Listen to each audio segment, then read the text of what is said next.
बिस्मिल्लाहिर्रहमानिर्रहीम अस्सलाम वालेकुम वरहमतुल्लाहि वबरकातुहू। जी डियर स्टूडेंट, आज की वीडियो जो है वो बहुत ही इंपॉर्टेंट है क्योंकि जी आजकल कुछ फ़ेक न्यूज़ चल रही हैं और स्टूडेंट्स जो है वो रिज़ल्ट के हवाले से बड़े ही बेचैन हैं।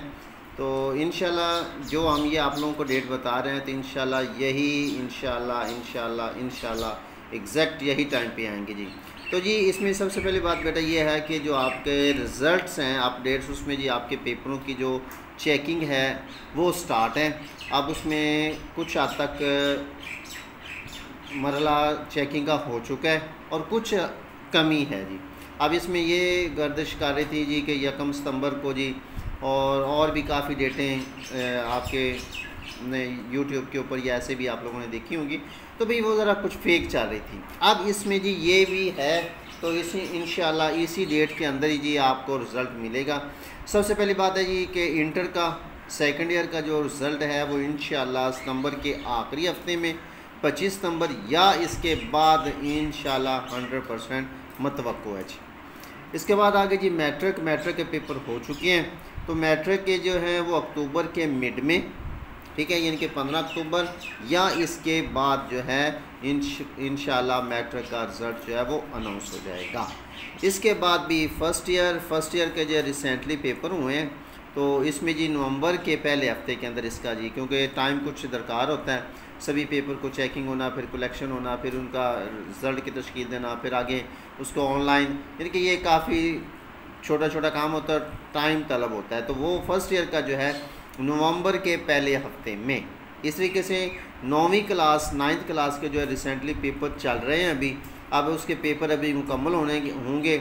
मुकम्मल होने के बाद फिर जो है वो पेपर जाएंगे, आगे डिवीज़न होगी टीचर्स की तरफ, उसके बाद वो चेकिंग होगी। चेकिंग के बाद फिर जो है आखिरी मरला होगा आपका कि इसका रिज़ल्ट जो है वो तैयार किया जाए। तो उसमें बेटा नवंबर के आखिरी हफ्ते या दिसंबर के अंदर जो है 9वीं क्लास का रिज़ल्ट जो है वो इंशाल्लाह आ जाएगा जी, इंशाल्लाह ताला। तो भाई इसमें एक चीज़ है जो 9th क्लास के रिसेंटली है, उसमें जी एक चीज़ का ख्याल रखें, कुछ टीचर्स जो हैं वो भी बच्चों के अंदर जो है नकल का रुझान पैदा करते हैं उसको, और जो निगरान हजरात हैं वो भी, उनको चाहिए कि उस्ताद वो है जो अपनी ईमानदारी और दयानतदारी के साथ जो है वो मेहनत करवाए, बच्चे को नकल की ज़रूरत ही ना पड़े जी। ठीक हो गया। इसके बाद बच्चों के अंदर नकल का ये जो ट्रेंड है ये ख़त्म होना चाहिए।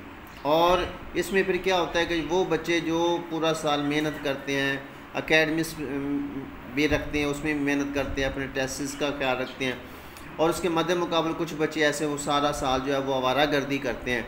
आवारागर्दी करने के बाद जो है वो एक हफ़्ता जो है या एक रात जो है वो पढ़ते हैं, और उसके बाद उस रात में उन्होंने सारी की सारी जो है वो बूटियाँ वगैरह तैयार करके एग्ज़ाम सेंटर के अंदर ले गए, वहाँ पर उन्होंने वो बूटियाँ लगाइयाँ। बूटियाँ लगाने के बाद जी वो पास हो गए, और फिर वही बंदे कह रहे होते हैं लो जी हमने एक रात मेहनत की और देखें जी हम पास हो गए। तो उसके मद्दे मुकाबले जो बंदा होगा जो पूरा साल मेहनत करेगा तो उसकी भी हौसला शिकनी होगी, वो बेचारा, ऐसे जो बच्चे होंगे ना वो भी पास हो गया, वो भी पास हो गया, ठीक है। तो उनके लिए ये एक अज़ियतनाक बात होगी। लिहाजा जो नकल का कंसेप्ट है, नकल का जो सिस्टम है ना, इसको रोका जाए, ठीक है। तो हमारी तमाम तर दुआएं हैं कि आपके कामयाबी के लिए, कि अल्लाह ताला आपको इस इम्तिहान में भी और ज़िंदगी के हर इम्तिहान और आखिरत में भी आप लोगों को कामयाबियाँ और कामरानियाँ अता फरमाए जी, इलाही आमीन।